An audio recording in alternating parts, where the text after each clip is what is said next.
Okay, so magandang gabi sa lahat ng nakikinig at sumusubaybay ng ating programang Manibela ng Masa on the Go.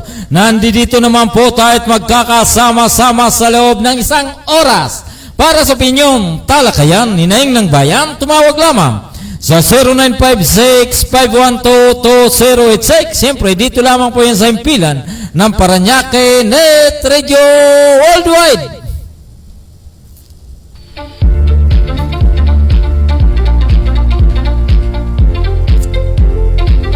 Luzon, Visayas at Mindanao. Ito po ang inyong lingkod, Gaspar Latam, na nagsasabing sa umagas, tanghali, maging sa gabi, tayo magkakasama-sama dito po sa ating programang Manibela ng Masa on the Go. Ngayon po ay November 9, 2023, Huwebes ng gabi, at ang oras po natin ay ganap na pong alas 7:38 ng gabi.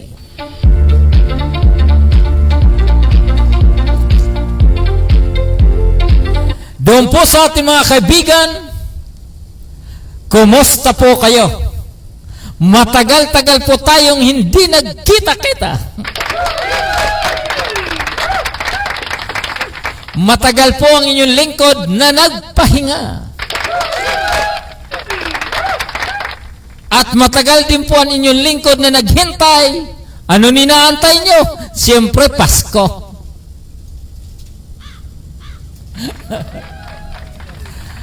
Opo, dito po sa Metro Manila, kumusta po yung ating mga kaibigan?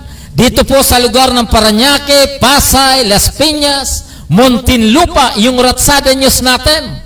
At ganun din po dito sa buong Calabarzon. Lalong-lalo na po rito sa Cavite City. Aba, yung pong ating mga kaibigan dyan, yung pong ating mga kasama sa hanap buhay, kasama po natin sa pamamahayag, kumusta po kayo, Idol Sana Ilustre? Ganun din po ang ating rektang po na News Online, Roger Omeres. At siyempre, yung pong ating kasama dyan sa Jimmy Cavite, no other than Miss Elsa Obispo. Oh, talaga.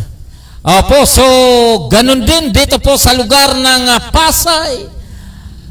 Diyan po sa lugar ng Pasig. Diyan po sa lugar ng Malabon. Ito po tinatawag na Kamanaba area. Caloocan, Malabon, Nabotas, maging sa Valenzuela. Yung pong mga kaibigan po natin sa hanap buhay. Ganun din po ang ating boss dyan po sa lugar ng Valenzuela. Si Sir Ed at saka si Ma'am Nida Cardona, dyan po sa Valenzuela City. Magandang gabi po sa inyo. At siyempre, yung pong ating kaibigan, dyan po sa lugar ng Pampanga, ito pong si Mr. Wilber Passion.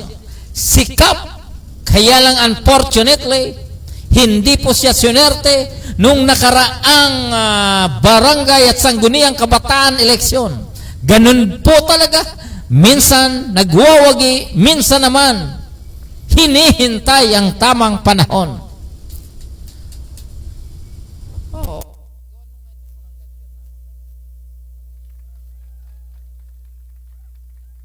Opo, ganun din dyan po sa ating kaibigan, dyan po sa lugar ng lalawigan ng Pangasinan. Apo, dyan po sa lugar ng Bagyo, ito pong si Manoy Errol, konsulta na kami.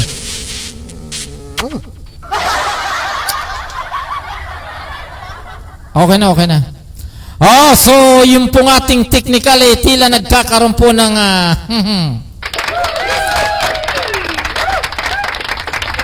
At siyempre, doon po sa ating mga kasama sa taga-followers, yung mga nagla-like, yung pong mga nanonood sa ating programa dito po sa Paranaque Net Radio Worldwide sa darating pong November 18, 2023 ay gaganapin po natin ang ika-5 anibersaryo ng ating Paranaque Net Radio Worldwide. Palakpakan po natin.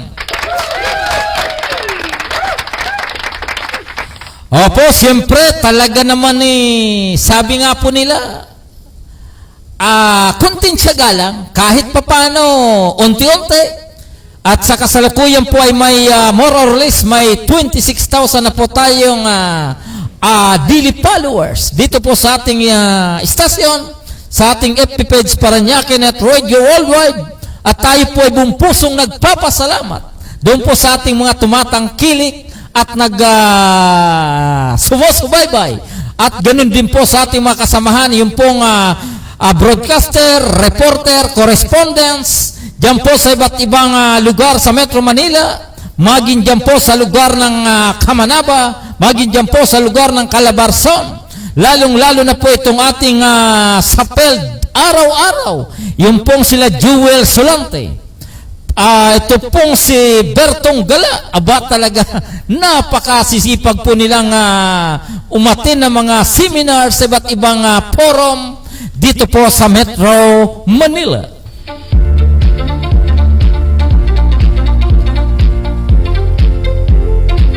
Opo, so baka po kayo magtanong, doon po sa ating mga nakasubaybay o sumusubaybay, ang inyo pong lingkod ay okay lang at wala naman po tayong sabihin po natin, hindi naman po tayo nagkasakit, malusog po tayo. But unfortunately, hindi po tayo nakapag-program within several days dahil tayo po ay talagang busy po tayo sa iba't ibang kadahilanan. At yung po ating mga kasama sa Parañaque Net Radio Worldwide, yung po mga kasama natin sa Values Formation, Spiritual Transformation Incorporated, ganun din po ang ating mga kaibigan sa Unified Force Multipliers, na kami po ay talagang kami ay nagkita-kita noong mga nakaraang araw during the campaign period, during the barangay in Sangguniang Kabataan election. So, sa atin naman po ang eleksyon ay isang araw lamang. Ngayon po ay November 9, 2023. 9 days after the election. So tayo naman po ay naniniwala na yung pong mga hindi nagwagi ay tanggap po nila ang katotohanan na kapag ikaw ay lumaban, maaari ka pong manalo at maaari ka rin pong matalo. Diba? So, better next time po siguro sa hindi po swinerte. So, doon po sa mga hindi swinerte, huwag po kayong malungkot. Sa ano pong dahilan? Dahil ang pinasok po ninyo, kung kayo po ay tumakbo bilang barangay captain o punong barangay, at kung kayo po ay tumakbo bilang barangay kagawad, o kaya kayo po ay nag-file bilang sangguniang kabataan chairman o kaya bilang sangguniang kagawad, kung hindi po kayo nanalo, huwag po kayong malungkot. Tatanong po kayo kung bakit. Kasi hindi po kayo masyado mapeperwisyo araw-araw. At yung pong responsibilidad po ninyo, doon po sa ating mga kababayan, doon po sa ating mga kabarangay, doon po sa ating mga kapitbahay, mas mababa po ang ating responsibilidad o mas maliit ang ating responsibilidad kaysa doon po sa mga nanalo. Iyon po ang pinakabonus doon po sa mga hindi na nanalo. Opo, dahil yung pong mga nanalo na yon, sa lahat ng ori ng level, from barangay chairman, barangay kagawad, barangay sangguniang kabataan chairman, at sangguniang kabataan kagawad, obligasyon po nila na magserbisyo sila ng tapat para sa mamamayan ng kanilang barangay. Di ba? Huwag niyong sabihin na ako ay nanalo patulog-tulog, kain tulog, sweldo. So, hindi po ganon ang labanan. Hindi po ganon ang labanan. Opo, dapat kung kayo po ay pinagkatiwalaan ng taong bayan, siguraduhin nyo lamang na kayo po ay magsiservisyo ng tapat, magsiservisyo ng tuwid, diyan po sa ating mga kababayan. Huwag po kayong patuwad-tuwad lang. Hindi po dapat. alalahanin po ninyo na kayo po ay maglilingkod sa taong bayan hanggang taong 2025 lamang. In short, maaaring 2 taon lang po kayo manunungkulan. After 2 years, kayo po ay muling huhusgahan.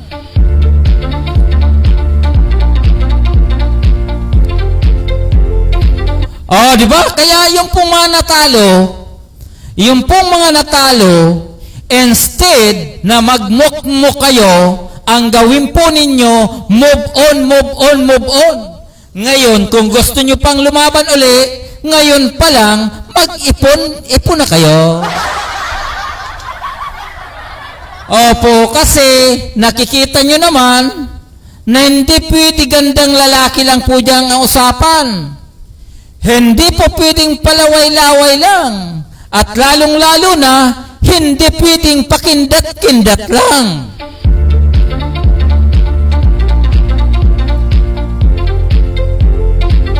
Kailangan po natin ng sariling pondo, sariling pera kapag tayo po ay lumaban, kahit nasa mababang antas lamang sa barangay level, dahil tayo po ay talagang kailangan na maghanda dahil iba na po ngayon ang nagiging labanan. Kung wala kang pera, iyong mga leader na gusto magkapera, siyempre mawawala sa'yo. Malinaw naman yan eh.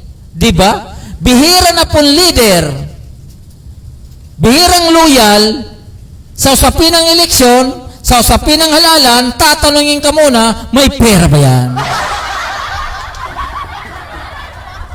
Oh, di ba? Sabihin po natin real talk. Aba, di ba? Naisip po natin yung real talk. Ibig sabihin, yung katotohanan. Opo, katotohanan. Ang katotohanan, dapat maging handa ka lagi sa laban. Iyon po ang natutunan ko. Opo, kaya ngayon, kung wala naman akong pera, wala akong sariling gagastusin, sa tabi-tabi muna tayo. Kasi po, ang panahon ngayon, sa usapin ng eleksyon, sa usapin ng politika, money first, before the responsibility, before the leadership, and of course, before the loyalty. Di ba? So, doon po sa atin mga kaibigan, pagpasensyahan nyo na, pinag-tripan ko lang kayo kasi malapit na po ang Pasko.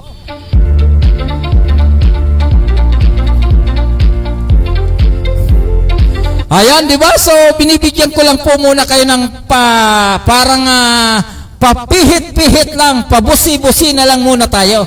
Opo, so yun po ang ating line of program natin. And of course, siyempre, nasa Manibela ng Masa Ondago tayo. Kanina, ubod na po ng traffic. Sobrang traffic na. Sana, Pasko na!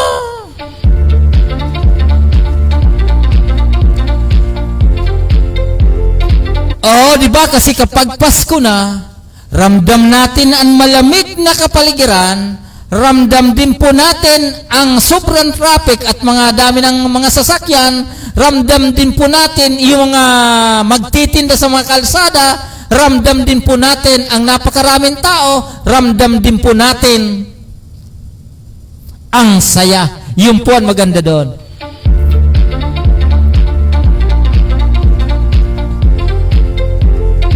Ayan, so bago po tayo magsimula sa mga kaganapan ngayong maghapon, dito po sa lungsod ng Parañaque, gusto ko po muna kayong bigyan ng maiksing patalastas bago po tayo magpatuloy. Mr. Chairman, patalastas please.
already more than 2 tons na basura.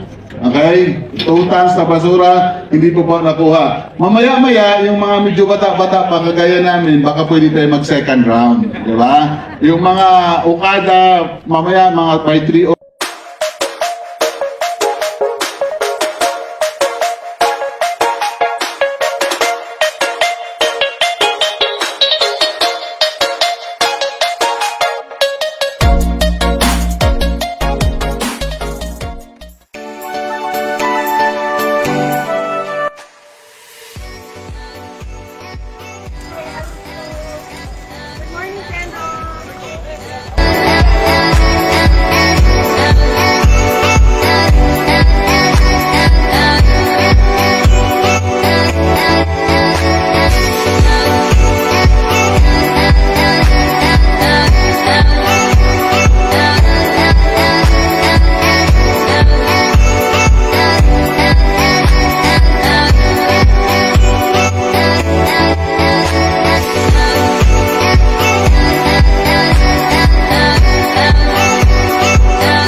Ayan, so tayo po ay muling babalik dito po sa ating programang Manibela ng Masa on the Go.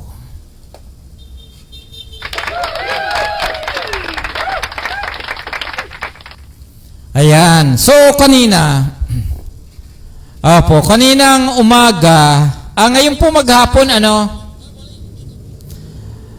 ngayon po maghapon, Mr. Chairman, yung mga kabataan natin, ilabas mo na.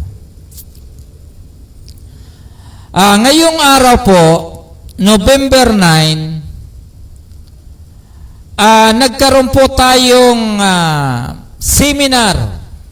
Ang lokal na pamahalaan ng lungsod ng Parañaque, nagkaroon pong seminar doon po sa mga sangguniang kabataan na nanalo nung nakaraang eleksyon.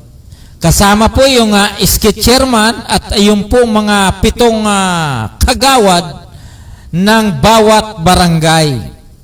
Opo. So, ito po ay pinamahalaan ng Department of Interior and Local Government or DILG sa pamuno po ni Director Alona Raimundo naman. Opo, yun po ay siya po ang director ng DILG Parañaque. Siyempre po, kasama po dyan yung lokal na pamalaan at yung pong mga iba pong departamento, katulad po ng Public Information Office, sa pangunguna po ni Officer in Charge, ito pong si Sir Mel Alipuo naman. And of course, kasama rin po doon yung pong Treasurer's Office sa panguna po ni Professor Anthony Pulmano. Kasama po yan. And of course, kasama rin po ang tanggapan ng General Services Office or GSO dahil siyempre sila po ay bibili ng mga kagamitan sa kanilang mga barangay. Kailangan po kung ituturo doon kung paano po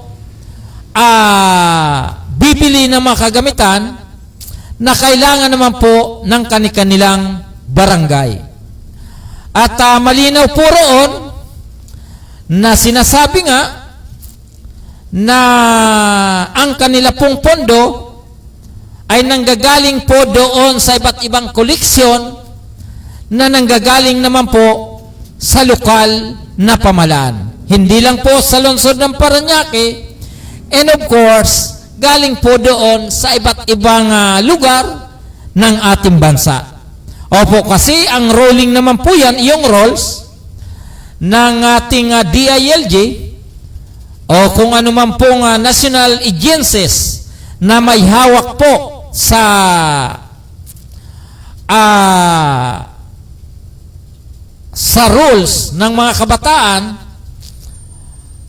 ay pare-pareho lang naman po yan, kaya hindi lang po sa Parañaque ang nabanggit na pinag-uusapan.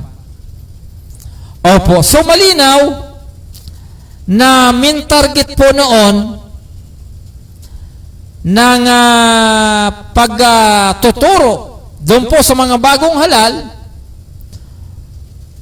Opo, ang pinaka-focus noon, sana ang pundo ng taong bayan o ang pera ng taong bayan ay magamit sa tamang pamamaraan. Yun naman po ang pinaka-importante doon.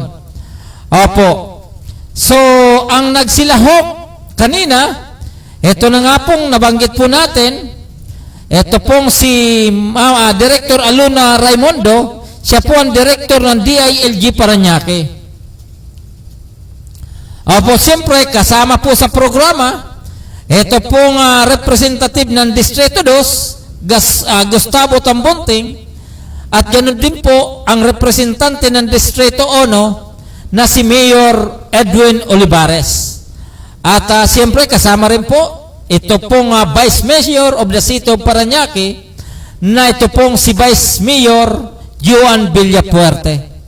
And of course, ang ating pong barangay, ang ating pong punong lungsod na ito pong si Mayor Eric Olivares ay kasama rin po sa programa. At yung pong sa Module 1, sa Session 1, Decentralization and Local Governance. Iyan po ang pinag-usapan. Pangalawa, Sangguniang Kabataan History and Silent Pictures. Iyon po ang nakalagay, ano? At ang Module 2, Session 1, Meetings and Resolutions. Ayan. Ito pong meeting at saka resolution, so napag-usapan doon, lalong-lalo na po sa usapin ng planning and budgeting. So ito po ay inisyatibo po ng DILG Parañaque na kung saan sa mga nabanggit na module, sila po ang nag-facilitate nito upang maibigay sa mga kabataan ang dapat gawin kapag sila po ay opisyal ng naupo bilang mga lingkod kabataan sa iba't ibang lugar ng ating bansa. Opo, sa pangatlong module naman, Session 1, Code of Conduct and Ethical Standard. Aba, ito po ang maganda, palakpakan po natin. Ayun lang. So, pagkatapos sa 1 minute man, ba talaga naman, may ano pa, tinatawag na may 1 minute manager, Dean Edsa Salsita. Po, siya po ay nandoon naman sa lugar. Pangalawa, sa hapon, nagkaroon po ng tinatawag na budgeting. Po, siyempre dapat inisyatibo po ito Office of the City Budget na ito pong si Mr. Alejandro Dipano. At ganun din po sa usapin ng requisition and purchase request. At ito po ay galing sa General Service Office na ito po ay ipinagkaloob naman po ni Miss Josephine Centina. At ito po sa usapin ng procurement. Po, ito pong paggastos, yung pagbili, etc. Ito po ay nasa mandato po ng ating City Administrator, Attorney Volter de la Cruz, na kung saan nandito po ang usapin sa BID, Bids and Awards Committee Office. Siya po dapat ang nag-facilitate nito. But unfortunately, hindi po inaasahan, ay tila hindi nakarating, but yung pong kanyang representative naman ay okay naman po yan. At ganoon din po sa usapin ng overview of accounting system. Ayan, overview of accounting system. Ito po ay talagang nagkakatalo-talo minsan-minsan. Dahil sa usapin ng pagbabudget, sa usapin ng paggagasto, dapat dumaan po yan sa tamang accounting para hindi po mapunta sa wala ang pera ng ating mga kabataan. At ito po ay nasa inisyatibo po sana at ni Miss Marilit Tanael na sa kasalukuyan siya po ang city accountant ng City of Parañaque. At ito pa pong fiscal administration na supposed to be, ito po naman ay ibibigay naman po ng ating City Treasurer na ito pong si Dr. Anthony Pulmano. So pong maganda ang naging outcome dahil ito po ay facilitated by from the Office of Public Information Office sa panguna po ng Master of Ceremony na ito pong si Mr. Ray Villases, and of course, the Public Information Office sa panguna po ng officer in charge na si Sir Melquiades Alipuon naman. So yun po ang mga kaganapan kanina na kung saan bilang tayo po ay nagmamasid, tayo naman po ay nagbibigay ng mga impormasyon sa ating mga kababayan, ang kaganapan pong iyon, yung pong sausapin ng seminar ay talaga pong napakahalaga para po yung ating mga kabataan naman ay matuto sa tamang panunungkulan, sa tamang paggastos ng pera ng taong bayan.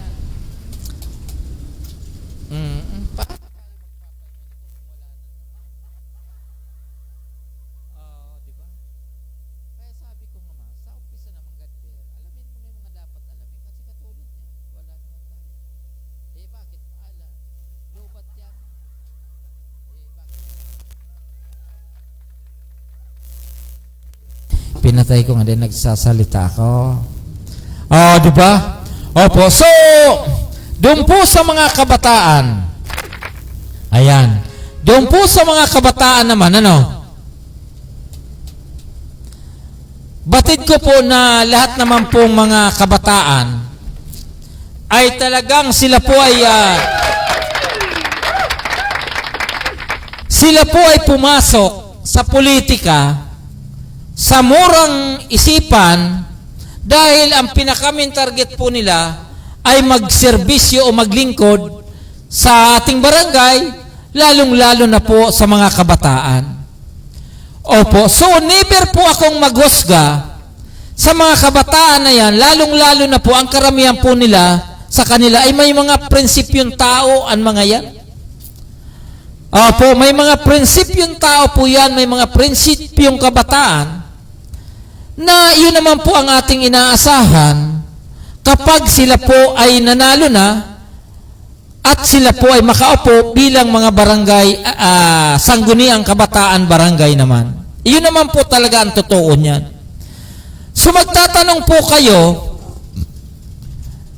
sa ating pagkakaalam, marami pong mga kabataan na magaganda po ang performance doon po sa kanilang mga barangay. Opo, so nararamdaman po nila, yung pong may representante sila na mayroon po silang hinalal na pwedeng makatulong po sa kanila. Palakpakan po natin yan.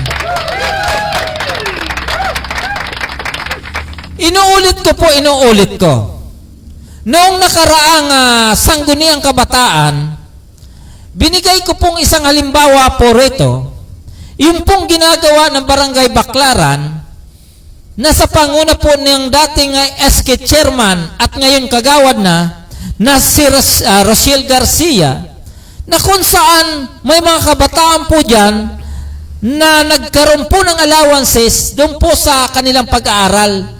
Opo, so ang pagkakaalam ko, may binibigay 5,000 bawat isang kabataan. Ito po ay tulong nila doon po sa mga mag-aaral dyan po sa kanilang barangay sa Baclaran. Opo, samantalang yung iba, hindi po sila nakapagbigay ng scholarship doon po sa mga kabataan. Opo, at yung iba, ang kanilang nakapokus, paligaliga lang, pagdating ng year-end o ng December, zero balance na po ang barangay. Wala na pong pera ang kabataan. So, ano pong makikita po natin? Ano pong kaisipan ng mga kabataang ito kung ang pera ay nauubos lamang po sa paligaliga lang? Opo, di ba? Basketball. Sasabihin ganito. Paano po yung hindi marunong mag-basketball? Di ba? O kaya minsan volleyball. Paano po yung hindi marunong mag-volleyball? Opo, pero yung pera nawawala, nauubos. Siguro ang suggestion ko po rito, kung hindi nyo po mamasamain, at total, wala naman po kayo magagawa, suggestion ko lang naman po ito, dapat siguro, doon po sa mga laro, dapat magkaroon din po kayo ng porsyento sa pundo ng barangay kung ilan lang po ang dapat gastusin. Sa basketball, kung ilan lang po dapat gastusin sa volleyball, at kung ilan din po ang dapat gastusin doon po sa, sabihin po natin, Scrabble, sabihin po natin, yung Zumba kasi hindi naman pangkabataan yan, yung mga games lang, na dapat tinatangkilik din po ng mga kabataan. Halimbawa, sungka, di ba? Yung sungka. Dahil hindi marunong mag-volleyball, hindi marunong mag-basketball, pwede siguro sa sungka, di ba? At doon po sa ibang laro, nabatid po natin na magbibigay inspiration o magbibigay ng development, youth development, doon po sa mga kabataan sa kanilang lugar. Hindi po yung every now and then, liga, ubos ang pera. Opo, so yun ay isa lamang pong suggestion.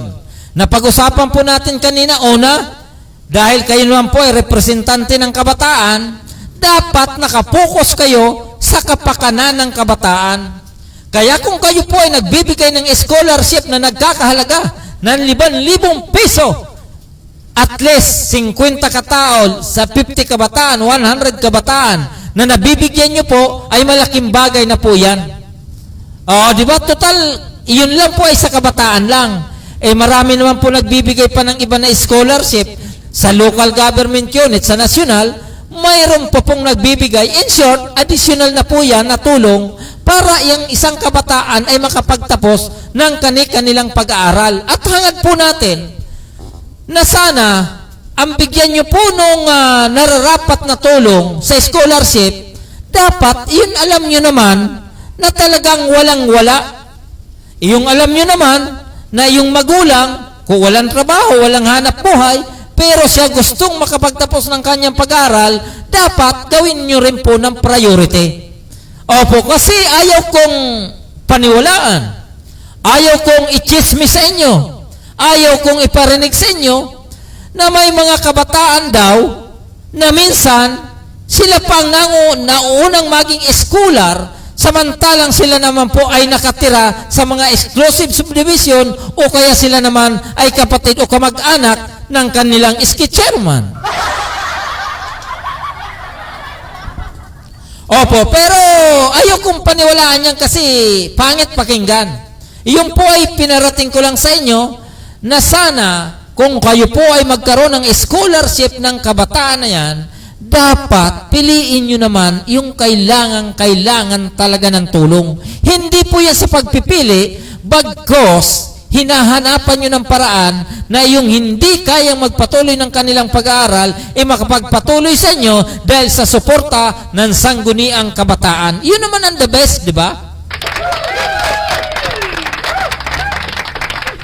Opo, so yun po ang isa lang sa gusto po natin ipaalam na sana doon po sa mga SK chairman, atin na lang wag niyo pong ikikwento kay kapitan.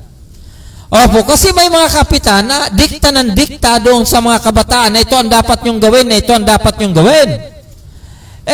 Wala naman pong masama.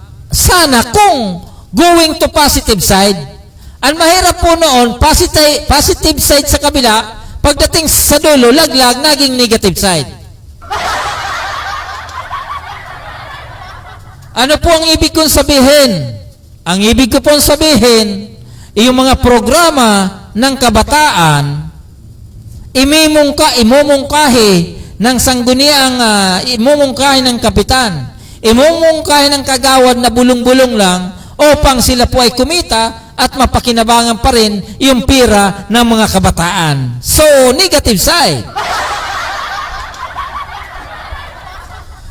Opo, di ba? So, ganito po yan. Ako hindi po ako tumuturo sa inyo. Ako naman po ay nagsasuggest lang kung okay. Kung hindi naman po pasado sa inyo, wala po problema. Bati-bati pa rin tayo.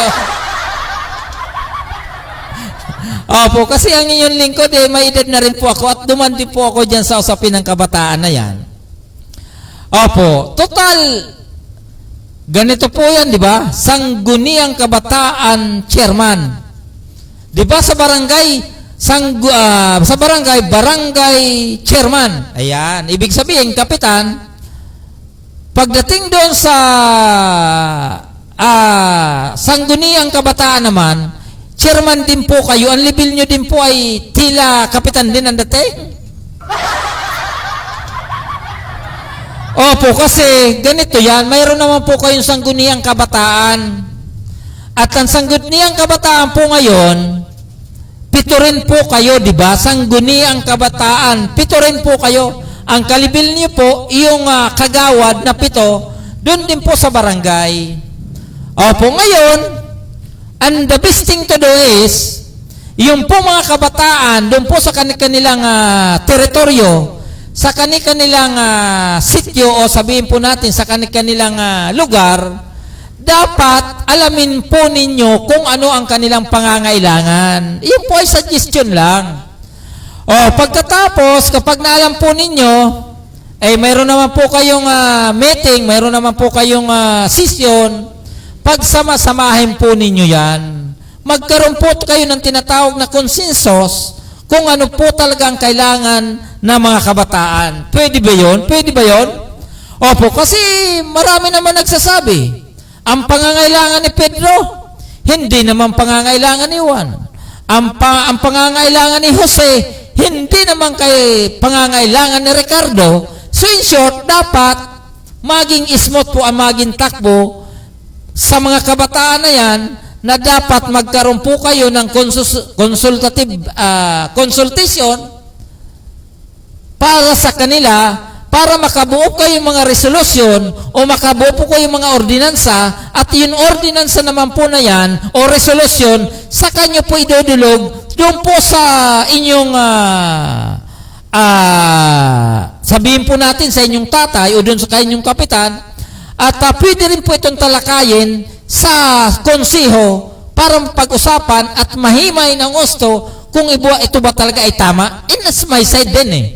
Oh, ibig sabihin, may check and balance pa rin Dahil siyempre, yung kaisipan ng kabataan, hindi naman po yung katulad ng kaisipan ng mga kagawad ng barangay at ng kapitan na supposed to be dapat kung sakaling may lapses yung ordinansa, maging resolusyon, doon pa lang mache-check na. Aside from the checking na yan, mayroon din po kayong, sabihin po natin, may federation naman po kayo, o pwede po kayo magkonsulta doon sa mga kabataan na higit na may alam. Hindi po masama, basta importante, magtrabaho kayo. Di ba? Kasi hindi po masama, kung marami po kayong pagtatanungan, lalong-lalo na po kung ang mapagtanungan nyo po talaga ay maganda po ang hangarin. Opo. Mas pangit po kasi kung hindi po kayo nagtatanong, banat po kayo ng banat, pagdating sa dulo pala, ang inyong mga proyekto, ubos yung pera. Di ba? Yun lang naman ang atin Opo. So, hindi po masama na sana ang mga kabataan po natin ngayon ay talagang maging karapat-dapat at talagang maging produktibo para sa kanilang mga kabataan sa bawat barangay. Opo. So, okay po ba yun? O sabihin po natin na ito naman po ay suggestion lang naman Hindi po siguro masama kung pag nilay-nilayan, yun lang naman Opo. Dahil naalala ko tuloy, yung mga kabataan ngayon magagaling sa totoo lang. Opo, kapag magsalita sila sa entablado, talaga pong determinado so talagang mararamdaman mo na sila talagang may tuturing natin na tama ang sinabi ng ating pambansang bayan na si Jose Rizal na sinasabi ng ang kabataan ay siyang pag-asa ng ating inang bayan. Di ba? Opo, kasi marami akong nakilala na mga magagaling. Opo, magagaling sila, kaya lang pag kinuha sila ni Lord, sino ang papalit? Di ba yung mga kabataan? Kaya tama po ang sinabi ni Jose Rizal na sana ito pong mga kabataan na ito ay sa kanilang murang kaisipan, sa maaga nilang paglahok, pakikibaka sa usapin ng politika, sa usapin ng serbisyo publiko, inaasahan po natin na ito ay ang magiging tunay na matatag na haligi ng ating barangay, ng ating bayan, at lalong-lalo na po sa kinabukasan ng ating inang bayan. Yun naman po ang importante talaga. Opo, kung may mga kabataan na maligawan landas,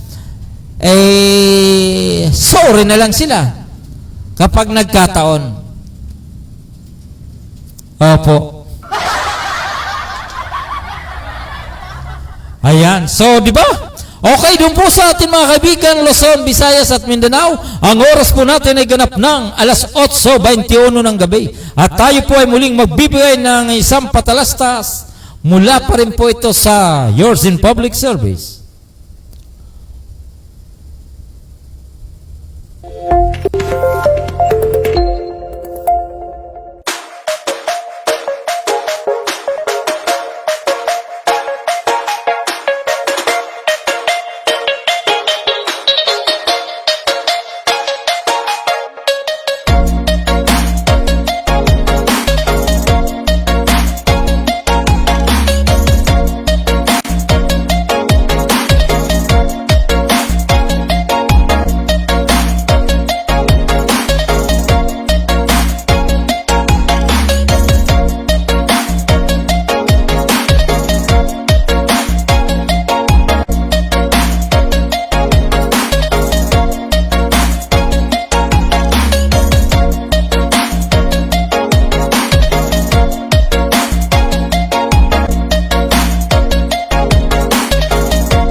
Already more than 2 tons na basura.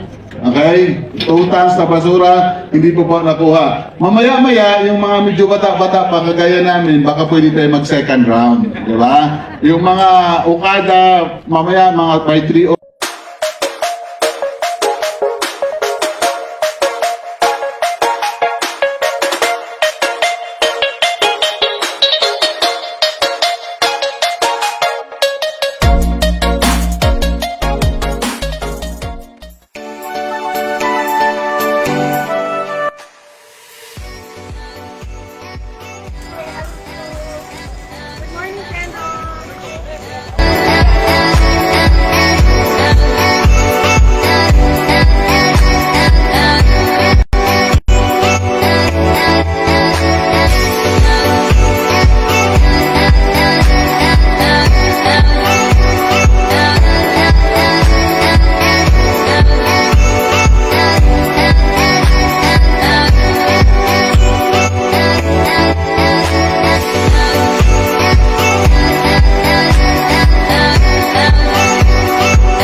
Okay, so ang oras po natin ay ganap ng alas 8:27 ng gabi.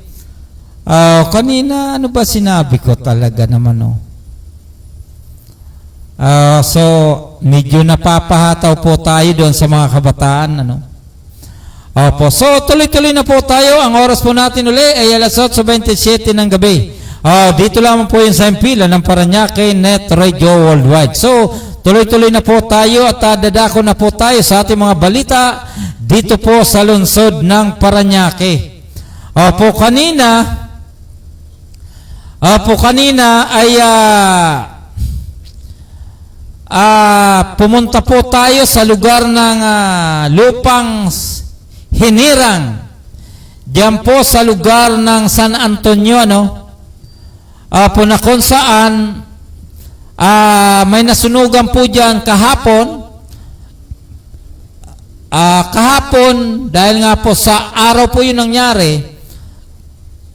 At mabuti na lang po araw. At kanina po, ang pamalang lokal ng lungsod ng Parañaque sa pamagitan po ng CSWDO naman, ay nagdala na po ng pinansyal na tulong at nagbibigay na rin po ng mga basic commodities na kailangan po doon sa mga nasunugan diyan po sa lugar ng San Antonio. At ganun din po kanina, kahapon madaling araw, kagabi madaling araw, ay nagkaroon din po ng sunog dito po sa boundary ng Las Piñas at Parañaque. Opo, but unfortunately nga, doon po sa more or less nasa 22 houses naman o kabahayan, ay totally natupok po yun. At ganun din po may matay din, 2. At talagang mabigat po yung pangyayari o yung naganap na sunog diyan po sa lugar ng Bernabe Pistre, diyan po sa lugar ng San Dionisio, Parañaque City. At yung pong pinangyarihan, dumating po ang kapitan ng Barangay San Dionisio at dumating din po ang congressman ng unang distrito na ito po si Congressman Edwin Olivares, at ganun din po dumating din po ang butihing mayor Eric L. Olivares para po matingnan ang lugar para ma-assist o alamin ang katotohanan kung ano po ba talaga ang mga pangunahing kailangan ng mga nasunugan, at lalong-lalo na po pinuntahan ng lugar na kung saan may nasunog na pamilya. Opo, so nagbigay na pong inisyatibong tulong si Congressman Edwin Olivares, kasama po si Mayor Eric Olivares, na kung saan naman buong puso nagpapasalamat yung mga nasunugan dahil sa maagap na ginawa ng pamalaang lungsod ng Parañaque. Palakpakan po natin yan. Opo, so bago po yan, tuloy-tuloy na rin po tayo at magbibigay din po tayo mga balita galing pa rin po sa City Information Office of the City of Parañaque. Parañaque LGU nagsagawa ng Sangguniang Kabataan Training Program. Matagumpay ni dinaos ngayong Huwebes ang mandatory training program para sa mga bagong halal na opisyal ng Sangguniang Kabataan sa 16 na barangay sa lungsod ng Parañaque. Ang mandatory training program na ito ay ginanap sa Max Restaurant Sukat na isakatuparan sa tulong ng Department of Interior and Local Government Parañaque City sa ilalim ni Director Aluna Raimundo at ng lokal na pamahalaan lungsod ng Parañaque sa ilalim ni Mayor Eric L. Olivares. Katuwang din sa pagsama ito ng National Youth Commission Parañaque City Youth and Sport Development Office sa ilalim ng pamuno ni Mr. Alexander Dandan at Public Information Office of the City and Tourism Office sa ilalim ng pamuno ni Mr. Melquiades Ayalipuo naman. Ayon kay Mayor Eric, ang mandatory training program na ito ay alinsunod sa Section 28 ng Republic Act Number 10742, Sangguniang Kabataan Reform Act of 2015 na inamindahan sa pamagitan ng Republic Act Number 11768 at nahati sa 3 module na ito.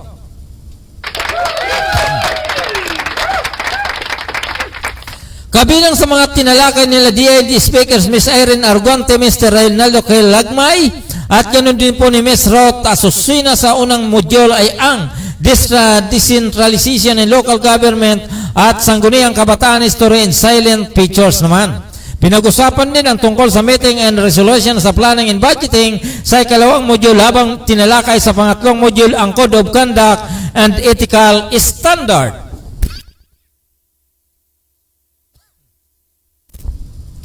Bukod dito, naghagi rin ng dating congressman ng lungsod na si Dean Ed Sacialcita tungkol sa mga katangian ng isang epektibong leader. Naroon din si General Service Office Officer in Charge Ms. Josephine Marie Sentina upang talakayin ang requisition sa purchase request Francis and si Ms. Noren Agnas bilang kinatawan ng City Treasurer Dr. Anthony Polmano upang ibahagi ang tungkol sa fiscal administration. Dumalo rin sa naturang programa sina District 2, Congressman Gaston Bunting, District 2, City Councilor Tenes Plana, Barangay La Huerta, Captain Peter Agustin Velasco, at External and Homeowners Affairs Office, Officer in Charge Miss Connie Salsita.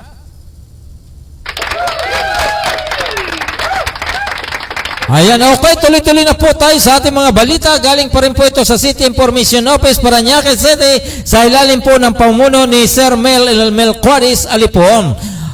Personal na bumisita si Mayor Eric Olivares kasama si District 1 Congressman Edwin Olivares ngayong Huwebes sa mga pamilya mag-apekto ng sunog sa lupang hinirang sa 4th Estate Subdivision sa Barangay San Antonio noong nakaraang 8 ng Nobyembre taong kasalukuyan. Ayon sa punong lungsod, halos umabot sa 31 pamilyang nasunugan ang nabigyan ng agarang tulong gaya ng mga relief packs, banig, kumot at hygiene kits.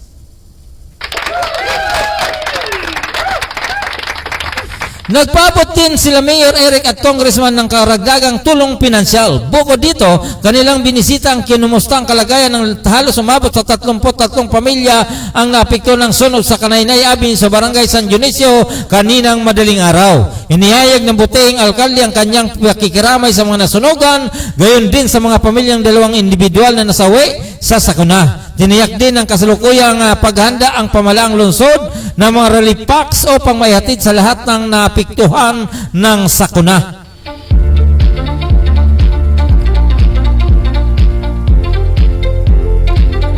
At ganoon din po, siyempre, kaganapan pa rin po dito sa lungsod ng Parañaque, tuloy-tuloy pa rin.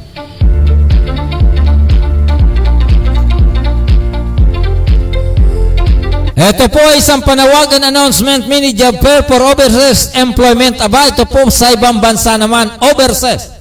Ang lokal na pamalang lungsod ng Parañaque sa panguna ni Mayor Eric Olivares ay magsagawa ng mini job fair para sa mga nais magtrabaho sa abroad. Ito po ay abroad. Ito ay gaganapin sa darating na Biyernes, Nobyembre 10 sa Parañaque Sports Complex sa ganap na alas 8 ng umaga.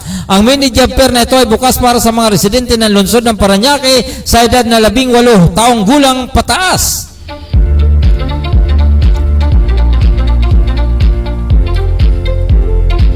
Para sa mga interesadong aplikante, magsuot ng smart casual attire sa mismong araw ng job fair at magdala ng 10 kopya ng inyong resume at ballpen.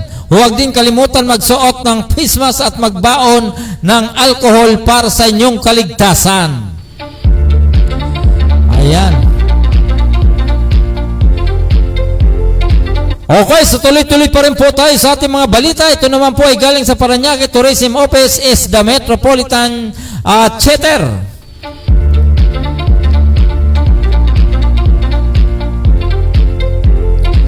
Komedya ng Parañaque tampok sa palabas at pamamanan ay papalabas the Metropolitan Theater. Isang komedya sa mga lokal na kulturang napapanatiling matingkad sa lungsod ng Parañaque. Kaya naman ang National Commission for Culture and the Arts ay mag-oorganisa ng isang pagtatanggal para mapayaman ang komedya at sorswila. Ito ay magaganap ngayong Nobyembre 9. Taong kasalukuyan sa Manila Metropolitan Theater, lungsod ng Maynila. Ilan sa mga magtanghal ang komedya ng Dunggalo at KSD komedya ng San Dionisio. Ngayon po ito, kaisa ang Parañaque Cultural Center Historical Tourism Promotion Division sa pangunan ni City Tourism Head Mr. Mel Alipuon sa mga programang kultura ng lungsod ng Parañaque.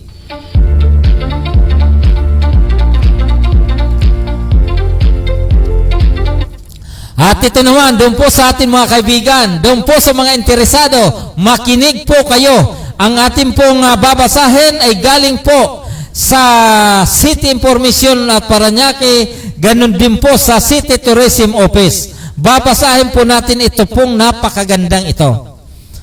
Opo, Parañaque Tourism Official is in Parañaque.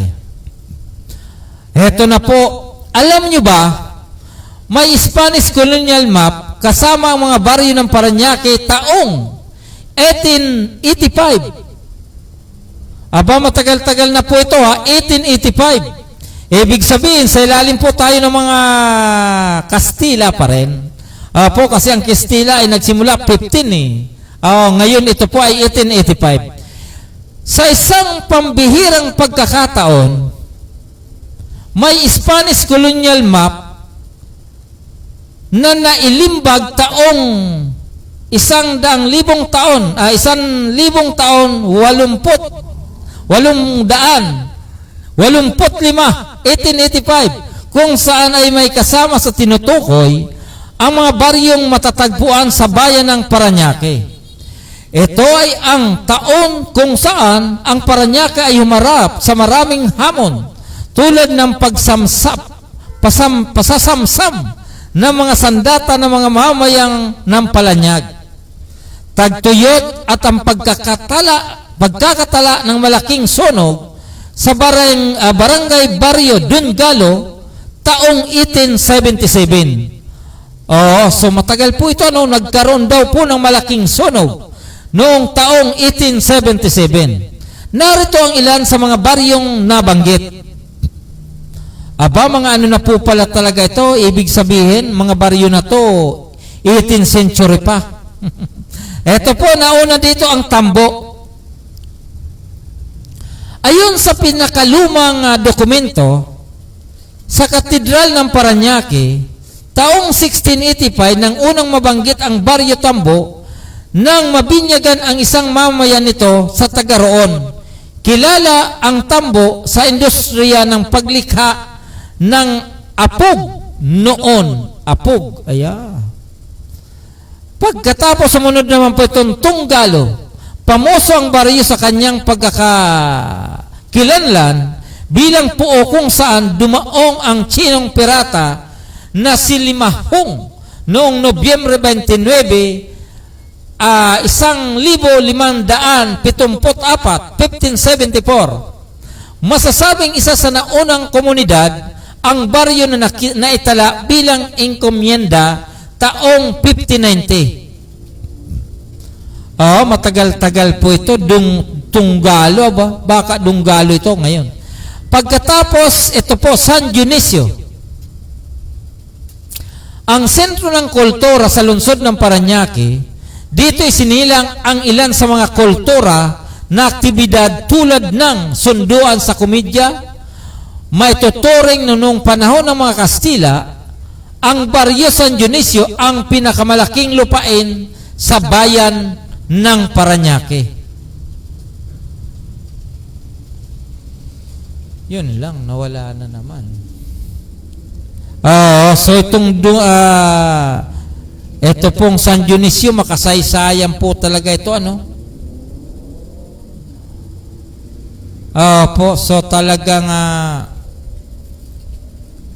hindi po matatawaran ang kasaysayan na ito. So Barangay San Dionisio, so ano po ito, talagang lehitimong barangay, hindi nagbago mula po nung 15 na so matagal na talaga, so dito po ang sentro ng lungsod ng Parañaque. Bakit nagkaroon po ito ng pulo? La Huerta. Pulo, isang lupain ng pangunahing produkto at kabuhayan ay ang paggawa ng asin. Ito ay ang kasalukuyang barangay ng Munok, San Isidro at ilang bahagi ng La Huerta at San Dionisio. So pulo, pinagsama-sama po pala ito ng barangay Munok, San Isidro, bahagi ng La Huerta at San Dionisio. Pagkatapos yung tinatawag na Mount Mani, isang burol na matatagpuan bago ang Laguna de Bay. Matandang naging sityo ito ng Parañaque yon sa tala ng mga kabisa di barangay na nasa katuparan ng Gobernador Celio ng Parañaque noong 7th century. Ito ang kasalukuyang sukat exit na nasa sakupan ng barangay B.F. Homes at San Antonio. Ito po ay galing sa Cartographic Collection, National Library of the Philippines. At ito po ay galing sa City Information Office at ng Parañaque Local Historical Community Network. Maganda po ito. Ayan, so doon po muna tayo galing po ang ating mga binasa ay galing po sa Public Information of the City of Parañaque. So, thank you very much. Diyan po sa Public Information office of the city of Parañaque. So, ayan, so umarangkada po ito si ito pong si Pugi, si Sir Eusebio Merioles. Good evening, sa kaibigan ko nga ba, gwapo talaga tayo.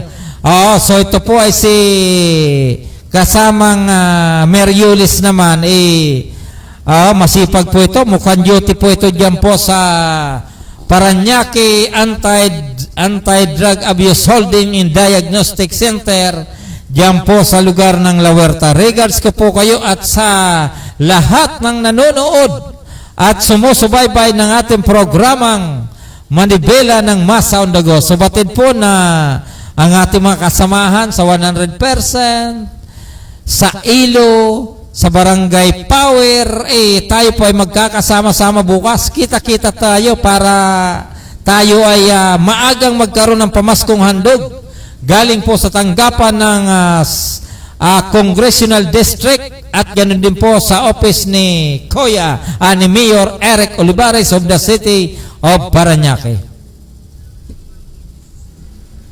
Okay, so dun po sa ating mga kaibigan so yung pong ating mga kaibigan, Mr. Chairman, yung mga picture nga ng yung pong mga sanggunian, palakihin mo at mo yung pagkatapos habang dapat may music. Papahinga tayo walang pahinga. Lagay mo na tapos wala tayong ganito.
Ayan, so tayo po ay muling babalik dito po sa ating programang Manibela ng Masa on the Go. So, tayo po ay malapit na pong magtapos. Ang oras po natin ay ganap ng alas 8:52. Dito lamang po yung sa impilan ng Parañaque Net Radio Worldwide. And of course, dito po sa ating programang Manibela ng Masa on the Go. So, doon po sa ating mga kaibigan, dito po sa Metro Manila, magandang gabi po sa inyo. And of course, dyan po sa lugar ng Kamanapa, dyan po sa lugar ng Calabarzon, regards ko po kayo. At ganoon din po sa ating mga kaibigan dyan po sa lugar ng Bicol Region, mula po dyan sa Naga, Ocampo, Pili, Tigaon, dyan po sa Guwa, San Jose, dyan po sa Lagunoy Presentation, Karamuan, dyan po sa Bicol Region, Region 5, regards ko po kayo. At ganoon din po, siyempre, doon po sa ating mga kasama dito po sa Local Government Unit of the City of Parañaque, headed by Mayor Eric Olivares. And of course, sa ating Congressman Edwin Olivares, dito po sa Vice Mayor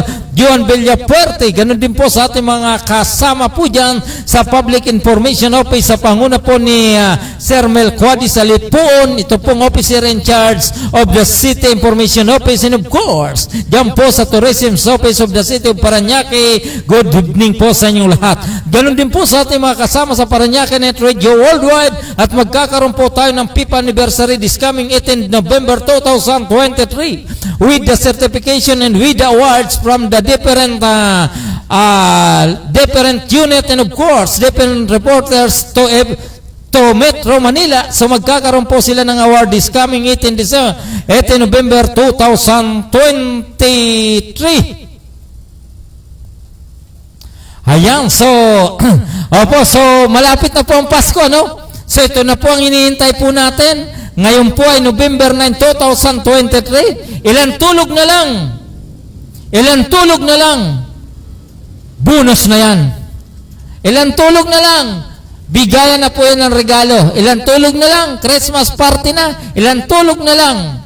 Pasko na. Okay, doon po sa atin mga kaibigan, Luzon, Visayas at Mindanao. Ito po ang inyong lingkod, Gaspar Latam, na nagsasabing sa umaga sa tanghali, maging sa gabi, tayo magkakasama-sama dito po sa ating programang Manibela ng Masa on the Go. Bye-bye! God bless us all. So wag po kayong alis. Yung pong mga nasa online, wag po kayong alis dahil mayroon pong papalit sa inyong lingkod. Ito pong tinatawag na Tingog Bicol noon. Sa ilalim po ng programa ni Mr. Nelson Salgado dito po sa ating himpilang Parañaque Net Radio Worldwide.